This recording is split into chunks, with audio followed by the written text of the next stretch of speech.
Kwa hiyo nakujulisha hivyo, tukiwa tunataka kupindua serikali ya kijeshi. Uwe unajua hiyo kwamba tunataka kupindua serikali ya nini? Ya kijeshi, ya Wajeda. Sio serikali ya kiraia, ni ya kijeshi. Usiende hovyo hovyo tu kwamba nimekuja naomba serikali kupitia uchaguzi. Nasema naomba serikali kupitia uchaguzi wa kiraia kwamba nichagueni kwa sababu kanisa letu liko Kawe. Hapana. Ni mapinduzi haya. Ni kumfukizia mabomu ya machozi ndani, wakati anatoa machozi pale anakabwa, analazwa chini. Na tunapoongea hivi na yeye kule aliko ameanza kuwa na wasiwasi kwamba jamani, mnataka kufanya nini hapo Kawe? Tulia mzee. Sisi Kawe ni wajeshi zaidi yako, ni majeshi ya Bwana, majeshi. Na utaona baadaye nitakapoanza kuelezea serikali ya kishetani inavyokuwa na namna ya kuipindua. Utakuja kushangaa sana. Baada ya maombi haya yatafanyika kwenye ulimwengu wa roho mapinduzi ambayo hajawahi kutokea. Tutampindua yeye, baba wa uongo na wengine walio chini yake kwa jina la Yesu. Kwa hiyo kuna binadamu, kuna serikali ya shetani kwenye ulimwengu wa rohoni, na kuna serikali ya shetani kwenye ulimwengu wa mwili. Kwa maana kwamba mashetani hawa walio rohoni wanawaingia watu kwenye ndoto, wanawaletea watu magonjwa, wanawaingia watu na kuleta balaa, wote ni wanajeshi wale. Wanawaingia watu na kuwa kichaa, wanamwingia mtu asiolewe, wanamwingia mtu kumletea nuksi, ni wanajeshi wa rohoni. Lakini unafika wakati shetani anaamua kuingia mwilini, anakuwa mtu. Malaika anakuwa mtu. Unakumbuka wale malaika walikwenda kwa Abrahamu wakaamua kuwa mtu, wakala na chakula. Unakumbuka malaika walikwenda kwa Rutu wakaamua kuwa watu, mpaka watu wa mji wakataka kuwaoa. Tunataka wale wageni waliokuja kwako hii tuwaoe, wakawa binadamu.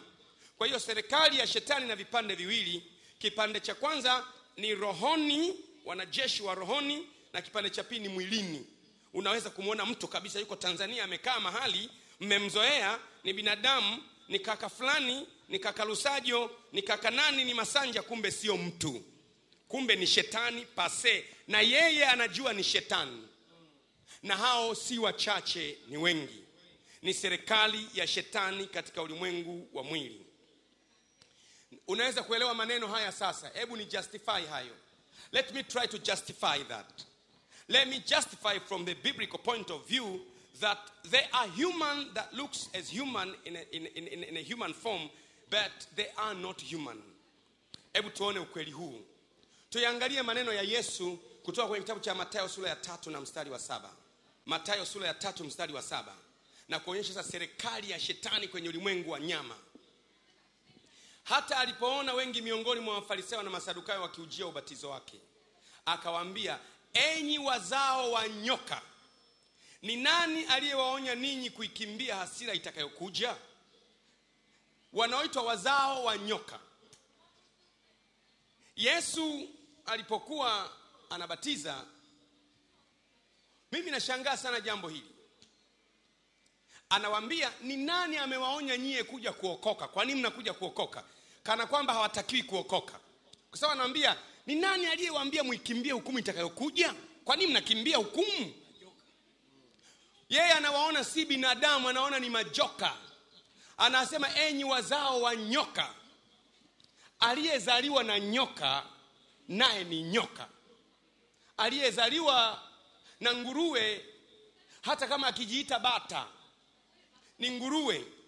Anawaambia, enyi wazao wa nyoka, ni nani aliyewaonya ninyi kuikimbia hasira itakayokuja? Yesu anawaita binadamu. Amekaa mahali wanamjia, anawaambia, nyinyi ni wazao wa nyoka, mmezaliwa na nyoka. Maana yake simply kwenye macho ya binadamu anawaangalia Yesu, anaona sio watu hawa, ni majoka wamevaa mili ya wanadamu. Lakini ni sawa na wewe akaja nyoka anatembea kwenye miguu yako, ukaanza kukimbia afa akasema pole. Utakimbia zaidi, kwa sababu unamtegemea kugonge tu. Utashangaa imewezekanaje nyoka leo? Imewezekanaje nyoka leo? Akija nyoka sasa hapa, anakuja nyoka hapa akatokea hapa kwa wachungaji, akaibuka hivi kichwa chake, halafu ameuma bando ya dola za Marekani ziko milioni 2. Anamletea Pastor Max pale. Kitakachomkimbiza Pastor Max ni kwamba huyu ni nyoka wa kugonga watu. Leo analetaje dola? Yesu anashangaa, nyinyi ni wazao wa nyoka, mnanenaje mema? Nyinyi ni mashetani. Yesu anatuonyesha kwamba ni binadamu lakini ni mashetani. Maana yake kazi mojawapo ya kanisa hapa duniani ni kubatilisha mamlaka za giza zote, ni kubatilisha tawala za giza zote, ni kuvunja nguvu za giza zote. Tukimaliza kufanya hiyo kazi, ndipo Yesu atachukua kanisa. Nataka kuanza kukanyaga batani za moto kidogo. Kwa hiyo hebu ukae vizuri. Naomba ukae vizuri zaidi. Kwa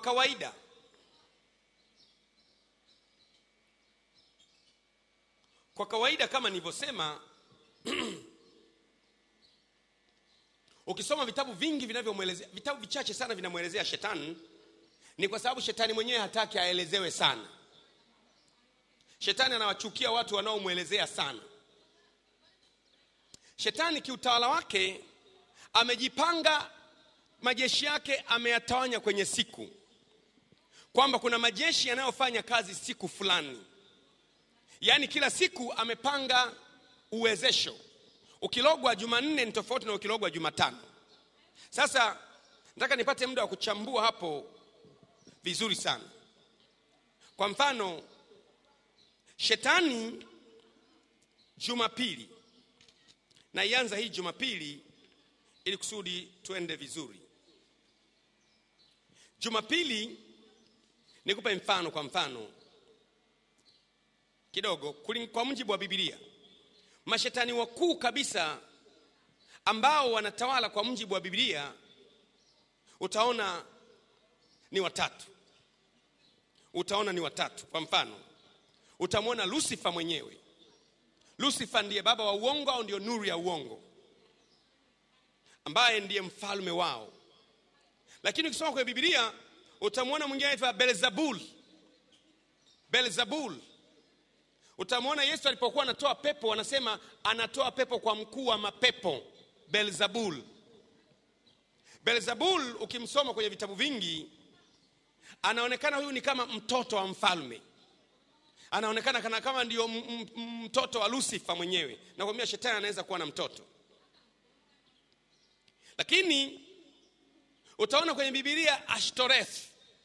Umewahi kuona kwenye Biblia Ashtoreth? Walikuwa wanaweka nguzo kwa Ashtoreth.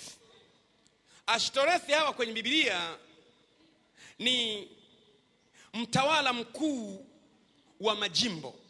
Ashtoreth ni mashetani, lakini ni watawala wakuu wa majimbo, ambao kila mmoja ana wasaidizi wake. Kwa hiyo unapofunga, unamfunga Beelzebul, unamfunga Lucifer, unafunga na Ashtoreth, watawala, ambaye ni mtawala mkuu wa majimbo. Kwa shetani nchi ni kama majimbo tu.